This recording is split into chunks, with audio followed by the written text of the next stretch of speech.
Voilà, merci pour l'échange, j'espère que vous avez apprécié. Et maintenant, je vais accueillir Laurent pour sa présentation.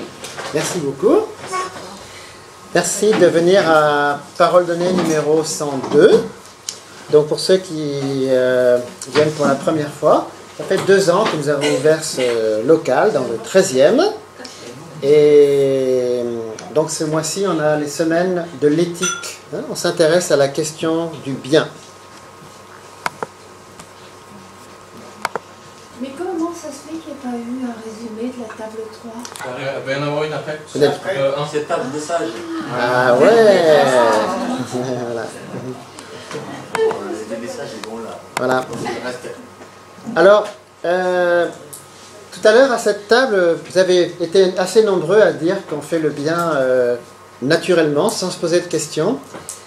Bon, en principe c'est vrai, mais il y a un passage de la Bible qui est assez fort.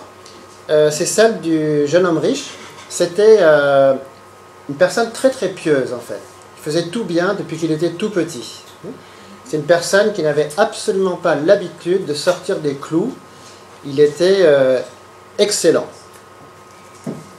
Puis un beau jour, il croise la route de Jésus. Et là, intuitivement, il a senti un gros défi, quoi. Sans même qu'il y ait un échange entre eux. L'évangile de Marc dit qu'anxieusement, il s'est précipité au pied de Jésus et il lui a demandé: Maître, que dois-je faire de bon pour avoir la vie éternelle? Et Jésus a hésité avant de lui répondre. Alors il lui pose des questions, mais il lui dit: mais dis-moi, tu connais les lois, etc. Il dit: ah mais oui, moi j'ai toujours observé la loi, depuis que je suis petit, c'est naturel en moi. Jésus réfléchit, il lui dit: bon, bah écoute, si tu veux être parfait, tu quittes tout et tu me suis, quoi. Et là, il n'a pas pu le faire. Alors, on peut dire qu'il y a plusieurs degrés dans le bien. Et forcément, cette personne, bien qu'elle n'était pas du tout médiocre moralement, s'est sentie vraiment mise au défi. C'est la première fois de sa vie que quelqu'un lui a fait un tel effet. Jusqu'à présent, elle était dans un certain confort, elle pensait avoir tout bon, mais là, ça a été un gros défi. Quant à savoir si le bien est si naturel que ça, l'apôtre Paul, justement, est fameux pour ce célèbre passage. Lui aussi, c'était quelqu'un de très bien, tout le monde l'admire. Mais regardez l'analyse qu'il fait de lui. Car je ne sais pas ce que je fais, je ne fais pas ce que je veux, et je fais ce que je hais. Mais alors, ce n'est plus moi qui le fais, c'est le péché qui habite en moi. Car je sais que le bien n'habite pas en moi, c'est-à-dire dans ma chair. Le vouloir est à ma portée, mais non le pouvoir de l'accomplir. Car je ne fais pas le bien que je veux, et je fais le mal que je ne veux pas. Donc Paul, s'il avait été ici ce soir, peut-être il n'aurait pas dit qu'il fait le bien si naturellement que ça, quoi. Ça aurait peut-être dit, moi c'est pas évident, quoi. Alors, si vous vous intéressez au principe de l'unification, justement, c'est le tout premier paragraphe. Attendez, je dois blanchir certaines choses, sinon ça ne sera pas compréhensible. Petite seconde, excusez-moi. Oui. Voilà.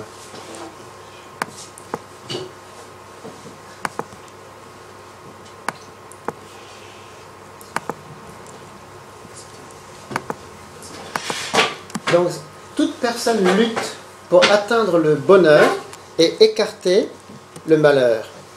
Mais alors, comment atteindre le bonheur?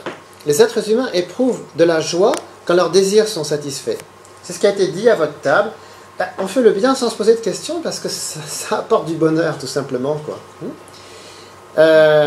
Il nous arrive souvent néanmoins de ne pas comprendre le mot désir en son sens originel, car dans les conditions actuelles, nos désirs ont tendance à s'orienter vers le mal plutôt que vers le bien. Et c'est plus fort que nous. ça nous dépasse, quoi. Quand on fait le bilan de la journée, on s'aperçoit que attends, je voulais faire du bien aujourd'hui, c'était clair, quoi. Mais j'ai pas fait ce que je voulais et j'ai quand même fait plusieurs choses que j'aurais pas dû faire. Les désirs qui se soldent par l'injustice n'émanent pas de l'âme originelle, de tels désirs conduisent au malheur, et l'âme originelle le sait bien.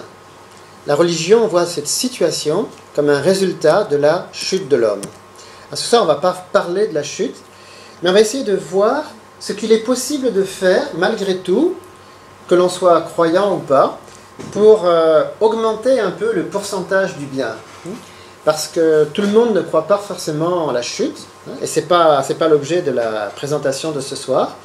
Mais je pense qu'on est tous conscients que tout n'est pas blanc en nous. Il y a une petite partie qui est un peu noire, un peu grise, et on va se demander qu'est-ce que l'on pourrait faire pour accroître la partie bonne. Ce que je vous propose, c'est que on réfléchisse à cette chose. Il faut arriver à mieux comprendre ce que c'est que le bien. Et à ce moment-là, les gens seront plus motivés de l'aimer et peut-être de le faire. On appelle bien la valeur d'un objet considéré sur le plan moral, sur le plan de la volonté. Les enfants, ils apprécient les parents apprécient leurs enfants pour différentes raisons. Parce qu'ils sont beaux. Et un mari aussi, il aime sa femme parce qu'elle est belle et inversement. Mais on porte d'autres appréciations, on porte des jugements moraux sur autrui. On essaye d'évaluer si la personne qu'on a en face de soi est plus ou moins bonne et si elle est sincère et authentique. Et plus une personne nous apparaît vraie, belle et bonne, plus on est enclin à l'aimer naturellement. Si cette personne est très belle, mais qu'on s'aperçoit qu'elle a un sale caractère, l'amour va diminuer un petit peu, quoi. Et inversement, si cette personne est laide, mais qu'elle a vraiment un caractère merveilleux, eh bien, au départ, on n'avait pas de sympathie, on voulait plutôt l'éviter, mais en fait, c'est nous qui allons être attirés. Au début, on se disait, je ne vais jamais la rappeler, cette personne, je ne vais pas lui téléphoner. Elle est trop laide. Vraiment, c'est un monstre. Mais après avoir vu son bon caractère, on se dit, finalement, il y a quelque chose qui m'attire moralement chez cette personne. J'en ferais bien mon ami quand même si elle n'est pas sur Facebook tellement elle est moche. Voilà. Oh, je rigole, c'était pour vous réveiller. Voilà.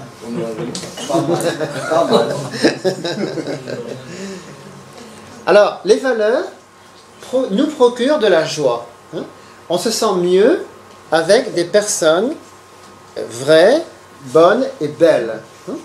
Alors, justement, on peut se demander si nous-mêmes, nous faisons des efforts pour améliorer notre côté attirant.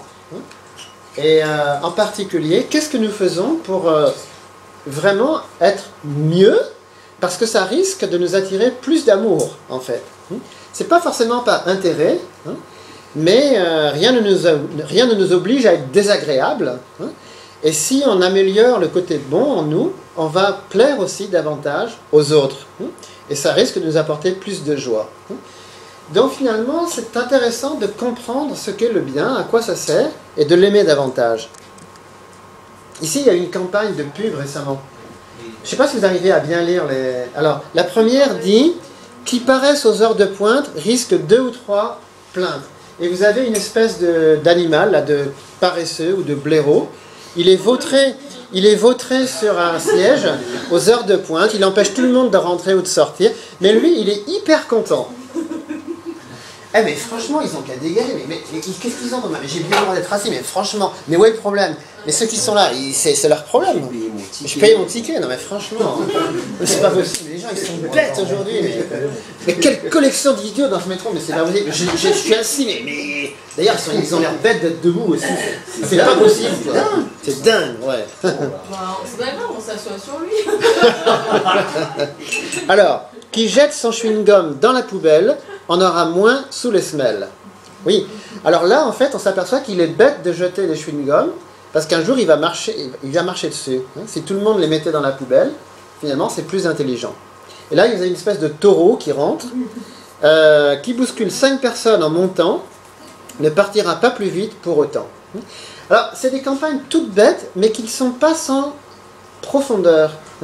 Parce que on s'aperçoit que dans ces affiches, la mauvaise conduite, le mal vivre, traduit et trahit un mal-être. Parce qu'en fait, la personne qui fait ça ne se rend pas compte. Et pour elle, mais attends, j'ai fait quoi de mal là? Vous pouvez m'expliquer? Je me suis assis sur le siège en heure de pointe, je vois vraiment pas où est le problème. Ça gêne qui? Ça vous gêne, monsieur? Ça vous gêne? Non, ça vous gêne pas. Donc, mais en fait, la personne révèle, par son mauvais comportement, un mal-être. Et on l'affuble d'un masque ridicule, vous voyez, elle a l'air d'un animal complètement idiot, parce que, voilà, en fait, on suppose que cette personne porte un masque.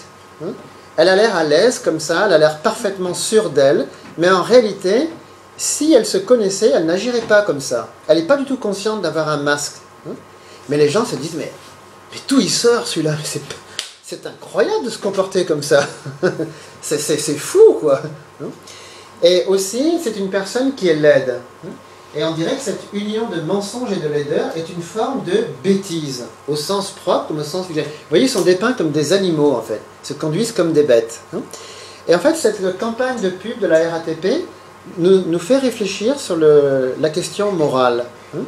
C'est important de tendre vers le bien, parce que sinon, nous risquons de devenir de véritables monstres. Et alors, selon les spiritualistes, cette pub n'est pas si idiote que ça. Parce que d'après toutes les religions, si vous vivez comme ça sur la terre, c'est l'air que vous aurez dans l'au-delà. Vous ressemblerez vraiment à ces espèces de monstres. Sur la terre, vous pensiez vraiment être un être humain normal. Mais arrivé dans l'au-delà, vous aurez cette tête absolument ridicule que vous aviez déjà sur terre, mais sans vous en apercevoir. Donc finalement, ça nous fait réfléchir. Alors Paul Claudel, il conclut, le bien est plus intéressant que le mal, parce qu'il est plus difficile. Moi j'aurais plutôt dit même s'il est plus difficile, mais bon, voilà. Alors, ce que disent les principes de l'unification, c'est la chose suivante. En nous, il y a deux personnes.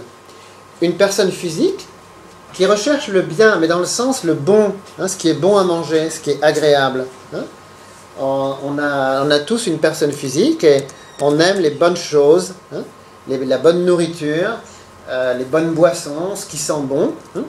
Et on a une personne spirituelle qui aussi cherche le bien, mais c'est d'une autre nature. Quand l'âme physique obéit à l'âme spirituelle, l'âme physique c'est l'instinct en nous, la partie on va dire presque animale, obéit à l'âme spirituelle, et que la personne physique agit selon le but de bonté de l'âme spirituelle, la personne physique reçoit des éléments spirituels de la personne spirituelle et devient saine. Pardon, excusez-moi. Donc il y a deux êtres en nous. Et si ma personne spirituelle est forte et saine, elle va transmettre un élément que je ne vois pas, mais qui me le rend aussi en meilleure santé, qui va m'améliorer, même si je ne m'en aperçois pas. En fait, nous portons sur notre visage nos émotions, qu'elles soient bonnes ou mauvaises. Et le mal que l'on porte en soi finit par se traduire finalement en une laideur, même physique, ou quelque chose qui se déforme. La personne devient l'ombre d'elle-même. Plus tard, les gens disent « Cette personne n'est plus du tout celle que j'ai connue. Elle a été flétrie, en fait. Je vois même ça sur son visage, quelque chose qui est éteint en elle. » Et finalement, ça nous fait regretter les mauvais choix qu'on a faits, parce que ça nous fait vivre une vie qui n'est pas la nôtre, tout simplement. Et on porte un masque désagréable. En retour, la personne physique fournit de bons éléments de vitalité à la personne spirituelle, ce qui permet à cette dernière de croître correctement vers le bien. Donc nos bonnes actions vont nous aider à croître spirituellement vers le bien. Ici, les principes de l'unification font un lien entre le vrai et le bien. La vérité éclaire les désirs les plus profonds de l'âme spirituelle.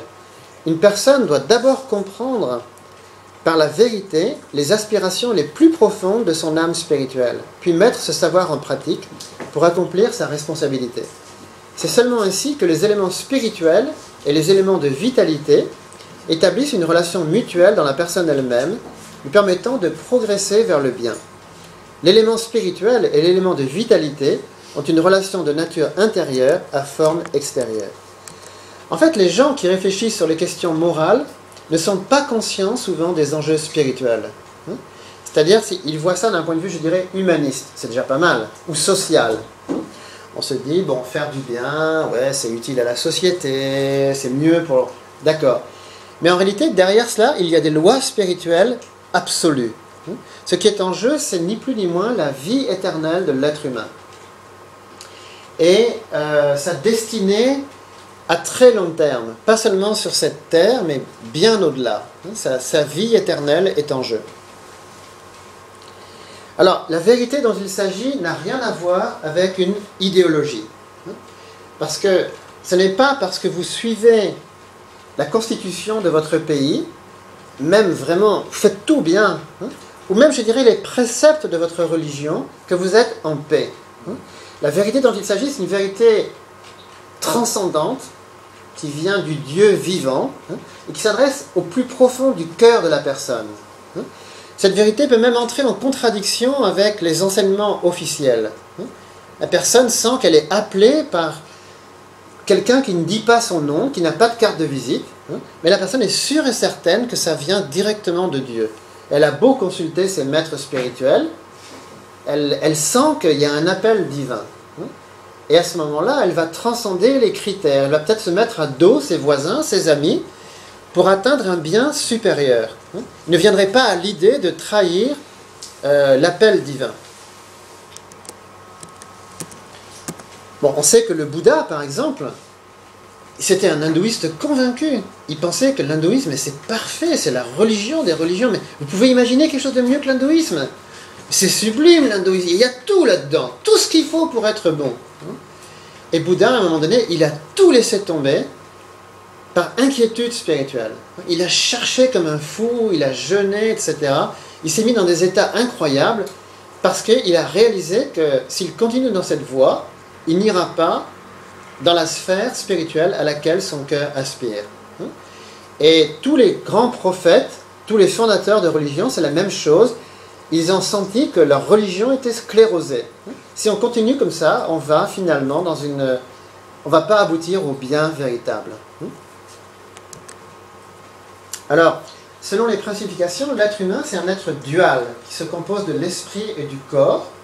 Donc, il a un esprit qui est dual. Nous avons une âme charnelle et une âme spirituelle. Donc, nous avons des désirs extérieurs qui sont bons, en fait. Ce n'est pas le désir qui est mauvais. Le désir extérieur, le désir de manger, de boire, tout ça, c'est bon. C'est bien, en fait. Il n'y a rien de vicieux là-dedans. Et il y a des désirs intérieurs. Alors, en plus, si on doit différencier, même parmi les désirs extérieurs, vous avez les désirs de chercher des valeurs matérielles pour soi-même. J'ai envie de manger. Et puis après, je me dis, tiens, et si je faisais à manger pour Jérémie? Je pense que Jérémie, il a faim aussi. Et je sais comment apaiser la faim de Jérémie. Jérémie, il a trop faim. Je vais lui préparer un bon plat. Et la prochaine fois, c'est Jérémie qui va me faire un plat pour moi. Voilà. Donc les désirs extérieurs aussi sont de deux sortes. Il y a une gradation. Au départ, on aime se faire plaisir. Et puis on s'en lasse. Oh, on dit, mais... j'ai mangé des spaghettis bolognaises, des pizzas, tout ça. Bon, je sais ce que c'est. Maintenant, je vais faire ça pour les autres. Ça... c'est quand même plus intéressant, quoi. J'ai fait le tour de la question. Je me suis payé tous les bons restaurants, j'ai claqué mon fric là-dedans. Maintenant, il est temps que je fasse ça pour les autres. Ensuite, les désirs intérieurs, on a les désirs de chercher les valeurs. Alors, il y a des gens qui passent leur temps à lire des bouquins. Jusqu'au jour où ils disent, mais et si j'en écrivais un, moi, de livres? Au lieu d'être un consommateur, je pourrais écrire un livre aussi pour les autres. Ah bah tiens, oui, c'est ça. Maintenant, j'ai lu tout ce qu'il fallait lire, et maintenant, c'est moi qui vais être auteur. Je vais créer un livre pour l'édification des masses. Donc, il y a le désir de réaliser les valeurs. Donc, le but intérieur, il y a le but de l'ensemble, le but individuel, et pour le plan extérieur aussi, c'est la même chose. Donc, si on devait définir le bien auquel on aspire, en fait, c'est un équilibre. Ça, c'est une boussole, si vous voulez, de tous les biens. Au cours de notre vie, nous devrions réaliser beaucoup de valeurs spirituelles pour les autres. Plus nous mènerons une vie vraie, bonne et belle, plus ça va faire plaisir aux autres. Mais pas question pour autant de renoncer à nos désirs de nous enrichir, d'apprécier le plus de belles, de bonnes et de vraies choses. Faut-il pour autant dire non à ces désirs-là? Absolument pas. Les princes, par exemple, disent pas du tout. On peut très bien être un très grand saint et avoir fait des très bons repas, avoir dormi dans un bon lit, avoir eu une belle maison, à condition de ne pas être fanatiquement attaché à ces choses. Mais rien ne s'oppose à ce que l'être humain soit très sacrificiel, se donne à fond pour les autres, produise aussi de très beaux objets merveilleux, des très très très belles choses, et en même temps apprécie la vie. En fait, ce qu'on n'aime pas, c'est les gens qui ne sont pas naturels. Ils sacrifient inutilement une dimension, mais on ne sait pas trop pourquoi.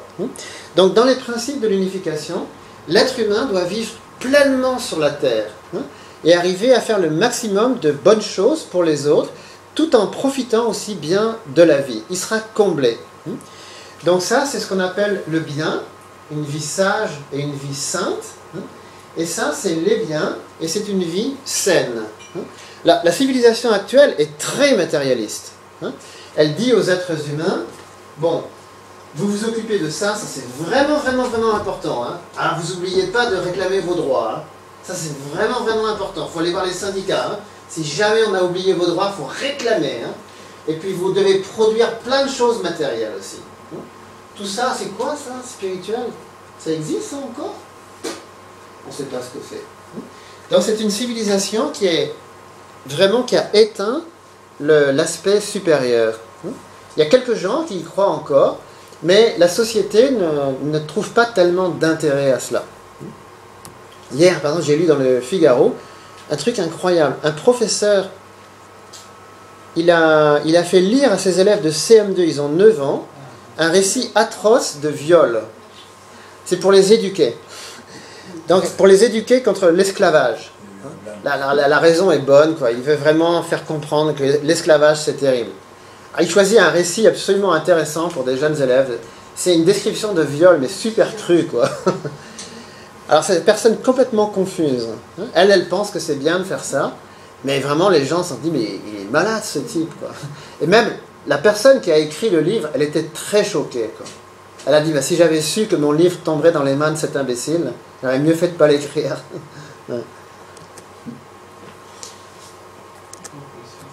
Alors, un autre point pour renforcer notre désir du bien, ça c'est une des notions dont on a souvent parlé à Parole donnée.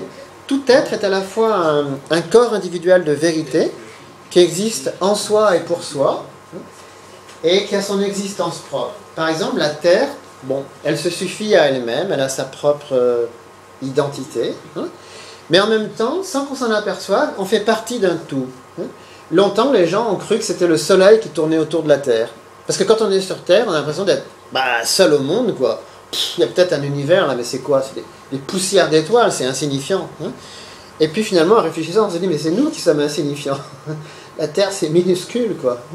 Et si elle existe, c'est par rapport à un vaste ensemble. Je ne sais pas si vous savez les échelles, la Terre, c'est tout petit par rapport au Soleil. Nous, quand on le voit accroché là-haut, on a l'impression d'en lancer une fléchette sur le Soleil et puis qu'il va tomber. On se dit, c'est tout petit le Soleil. Mais en fait, c'est la Terre qui est toute petite. Donc, tout être, qu'il en soit conscient ou pas, il existe par rapport à un tout, dont il est une partie. Alors, les principifications font une distinction, comme le philosophe Hegel d'ailleurs, entre la morale, d'une part, et l'éthique, d'autre part. Peut-être que vous n'avez jamais entendu parler de cette distinction. Ce n'est pas une distinction énorme, mais au fond, la morale, c'est d'être cohérent avec soi-même. Parce que même s'il n'y a personne pour vous regarder, imaginons que vous alliez sur la Lune, il n'y a personne pour voir si vous faites du bien ou pas. Il n'y a pas de caméra, il n'y a pas de satellite. À la limite, vous pouvez faire ce que vous voulez sur la Lune. Eh bien, l'être humain qui a une conscience ne se permettra pas, même sur la Lune, de faire des choses mauvaises. Il va garder un code de conduite. Pourtant, ça ne dérange personne. Mais par respect de sa conscience, il va mener la même vie que sur la Terre. C'est-à-dire, c'est une personne scrupuleuse, en fait. Et certaines personnes sont plus ou moins scrupuleuses. Ça, c'est vrai. Mais une des résolutions qu'on peut avoir ce soir, justement, c'est qu'il faut développer la conscience. Parfois, on a une conscience vraiment faible, on n'est pas très scrupuleux, et on n'est pas très cohérent avec soi-même. Alors, selon les principifications, il faut surtout veiller à l'harmonie entre notre esprit et notre corps, et d'incarner l'amour vrai dans notre vie.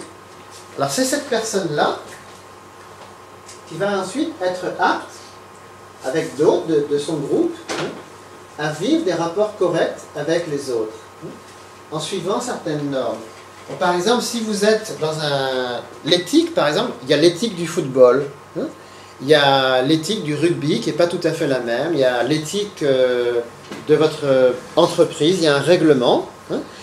Et en général, les gens qui n'ont pas de morale, eh bien, ils ont du mal à respecter quelque éthique que ce soit.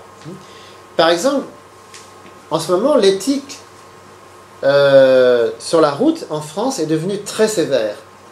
Avant, c'était un pays laxiste, les gens pouvaient faire n'importe quoi sur la route. Mais les normes françaises sont devenues hyper strictes. Vous savez que l'éthique en Allemagne, par exemple, l'éthique routière est bien moins stricte. L'Allemagne, c'est le seul pays au monde où vous pouvez rouler à 200 à l'heure, si vous voulez. Pourtant, il y a moins d'accidents en Allemagne. Pourquoi? Parce que les Allemands, sur la route, sont plus de moralité. Ils ont un contrôle d'eux-mêmes tel qu'ils savent que même en roulant à toute vitesse, ils risquent rarement de nuire à autrui. Donc le code moral est plus fort en Allemagne, et de ce fait, les autorités en Allemagne ont confiance que les gens peuvent à la fois rouler à toute vitesse et ne pas causer d'accident. D'ailleurs, les Allemands ont dit jamais nous ne limiterons la vitesse sur nos autoroutes. C'est pour ça qu'il y a des gens qui viennent du monde entier faire de la vitesse sur les autoroutes allemandes. N'essayez pas ça en France, c'est trop dangereux. Donc en France, il y a encore énormément de gens qui prennent le volant en état d'ébriété, etc., etc. Et finalement, on a beau mettre des normes très claires, des gendarmes, des radars, il y a quelque chose qui est vraiment une tête de caboche. Et on s'aperçoit qu'en France, c'est souvent la peur du gendarme qui fait que les gens deviennent bons. S'il n'y a pas 36 flics ici, etc., bon, les gens reprennent leurs instincts prédateurs. Et si vous allez dans d'autres pays, vous verrez à quel point le français a un caractère de cochon. Vraiment flagrant, parce que si vous êtes dans une foule britannique, vous verrez les gens sont bien plus disciplinés qu'en France en général. Bon, bien sûr, il y a les hooligans dans les stades, mais vous ne verrez jamais certains comportements en Angleterre ou aux États-Unis qui sont monnaie courante en France. Par exemple, maintenant, c'est rare quand même que les gens mettent des crottes de chiens par terre. Mais avant, vous alliez dans Paris, mais il y en avait des tonnes. Et les gens se disaient, c'est normal qu'il y ait des motocrottes. C'est la moindre des choses. Il faut ramasser les crottes que nous, on a mises. C'est normal, c'est naturel. Ça coûte très cher, mais c'est normal. Le chien, il faut bien qu'il fasse caca. Et la motocrotte, elle doit ramasser les crottes. C'est absolument normal. Et moi, je paye des impôts pour ça. Parce que mon chien, c'est un roi. Et on a dit aux gens, non. Regardez ce qu'il faut dans les autres pays. Ils ramassent leurs crottes. Ah bon, on doit faire ça? Ah, c'est affreux, ça. Ouais. Maintenant, c'est pour les cigarettes. Oui. Alors, pour le tabac, c'est la même chose. Il y a, finalement, on s'aperçoit que quand on impose des normes éthiques très puissantes, ça finit par avoir un retentissement même sur la morale. Les gens finissent par... D'ailleurs, pour ce qui est du tabac, on a dit, vous voyez, si vous fumez, ça nuit à autrui. Et puis finalement, les gens se disent, oui, mais ça nuit aussi à ma santé. Et puis finalement, beaucoup de personnes se disent, mais c'est ringard de fumer. C'est vraiment... c'est égoïste, quoi. Tout ce tabac que je fume, tout cet argent que je consomme pour moi-même qui part en fumée, si je pouvais le consacrer à autre chose, ça serait mieux, quoi. Alors, l'amour faux, égoïste et contagieux, et l'amour vrai aussi. Ah, je suis désolé, c'est pas net. Oui.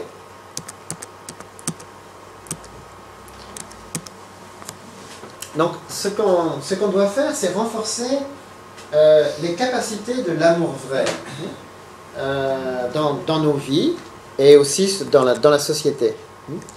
Ici, il y a une phrase intéressante, ce sont deux chercheurs américains. Ils ont étudié pourquoi, pendant la Deuxième Guerre mondiale, certaines personnes avaient pris des risques pour sauver des Juifs qui étaient donc menacés de mort. Et ils ont trouvé pas mal de points communs sur le rapport au monde de ces personnes. Ceux qui apprennent à ne priser que leurs proches peuvent esquiver toutes les responsabilités envers les autres, jusqu'à les déshumaniser pour justifier leur détachement. Mais inversement, ne s'occuper que de l'humanité abstraite, c'est s'exposer à des idéologies qui rendent insensibles au sort des gens banals. à ne s'occuper que de l'humanité abstraite, les vrais gens peuvent devenir des objets dont on dispose. Nous avons proposé de parler de caractère extensif pour décrire des sujets qui gardent le sens des relations inclusives et le souci du particulier.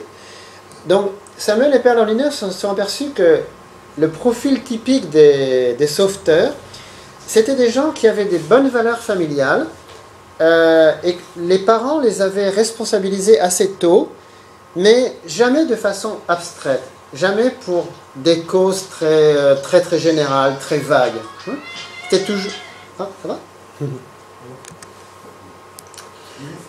Alors, selon les principes de l'unification, les principaux murs existent déjà entre l'homme et la femme, dans une famille. Et ces murs vont se répercuter ensuite dans la famille, la société, la nation et le monde. Et c'est dans la cellule familiale qu'il faut ouvrir des portes. Par exemple, je ne sais pas si vous connaissez les systèmes de microcrédit. Ça a été développé au Bangladesh par un économiste musulman. Et il s'est aperçu que si on prête de l'argent aux femmes, eh bien, elles vont bien mieux l'utiliser que les hommes. Elles vont investir ça dans des projets très utiles. Et ça commence dans l'intime. Finalement, il a touché à la cellule familiale. Et au début, il était mal vu des maris. Ils se sont dit, oh là là là là, voilà un monsieur qui va se mêler de nos affaires. Il veut prêter de l'argent à nos épouses et à nos sœurs, à nos mères. Ça, c'est vraiment vicieux de faire ça. Mais finalement, ces maris ont été conquis. Ils se sont aperçus que ces femmes, quand on leur faisait confiance, elles savaient comment gérer cet argent. Et je ne dis pas que c'est la panacée contre la pauvreté, mais dans beaucoup de régions du tiers-monde, finalement, ces familles, au lieu d'être des poids pour la société, ont commencé à faire bouger la société et certains clans, certaines parties de la société faire bouger la nation. Alors, le microcrédit, ça ne va pas résoudre tous les problèmes, ça c'est certain. Mais on s'aperçoit que des changements qui ont lieu dans le cadre familial ont des répercussions très profondes. Pour terminer, je voudrais vous rappeler deux notions. Le fondement de foi, d'une part, et le fondement de substance, d'autre part. C'est-à-dire que dans la Bible, il est question de deux frères, Abel et Caïn. Et selon les principes d'éducation, Abel n'était pas forcément un saint, mais c'est quelqu'un qui a eu une volonté de faire du bien. Et lui qui n'était pas forcément une personne très bonne au départ, il a présenté une offrande à Dieu, une offrande représentant son désir du bien, de se sanctifier. Et on peut finalement promouvoir le bien en établissant un fondement de foi, dans lequel nous cherchons à devenir une figure centrale. Pas une personne ordinaire, bon moi je fais pas de mal, je suis un lambda, je suis un individu comme un autre, mais une personne qui prend conscience de son rôle et qui va s'unir à une offrande ou une parole plus élevée, va s'imposer elle-même une certaine discipline, des règles de conduite pour progresser moralement, va sortir un petit peu du troupeau. Et ça n'est pas toujours bien vu de son entourage. Caïn, justement, l'aîné, ne voyait pas du tout de bonté particulière en Abel. Abel lui faisait pas une très forte impression. Il avait connu son frère tel quel, et le fait que Abel réussisse son offrande, ça n'impressionnait pas Caïn plus que cela. Pourtant, selon les principes de l'unification, Abel était la porte du salut pour Caïn. Caïn, qui était vraiment lié au mal, aurait pu surmonter petit à petit ses mauvaises habitudes. Dieu n'avait pas du tout l'intention de maudire Caïn, de le considérer comme une sorte de criminel ayant le péché sur sa tête. Au contraire, Dieu parle à Caïn gentiment et lui dit, mais tu sais, si tu manifestes la bonne volonté, je suis prêt à t'accueillir. Alors nous sommes tous Abel pour des Caïn, ou Caïn pour des Abel. Et lorsque nous commençons à aimer le bien, à faire des offrandes, nous ne devons pas nous limiter au fondement de foi, à avoir des convictions morales. Nous devons réellement gagner les gens autour de nous. C'est le fait de gagner autrui qui va faire que nous-mêmes, on va être réellement juste aux yeux de Dieu. Parce que souvent, ce qui arrive, c'est que dans la société, il y a des gens qui sont bien, mais qui n'arrivent absolument pas à avoir un effet d'entraînement. Ils se protègent du mal, elles ont leur petit sanctuaire, mais vous n'allez jamais les voir intervenir pour bouger la société. Malheureusement, il y a aussi beaucoup de gens râleurs. Surtout en France, il y a énormément de manifestations, mais qui sont plutôt de type Caïn, à vrai dire. Ces gens qui manifestent contre un tas de choses, surtout pour défendre leur égoïsme. Mais on voit peu de personnes habelles, qui réellement font bouger la société, vraiment pour le bien, font des choses réellement pour améliorer la société. On entend souvent les râleurs, les gens qui grognent, etc. Et ce qu'on appelle la majorité silencieuse, c'est souvent des gens qui voudraient faire du bien, mais qui souvent n'ont pas le cran de le faire. C'est souvent le drame dans beaucoup de sociétés, enfin ça dépend, mais en France surtout, la majorité silencieuse est très importante. Et ça, c'est peut-être une chose sur laquelle la table numéro 3 va nous amener à réfléchir. Merci beaucoup.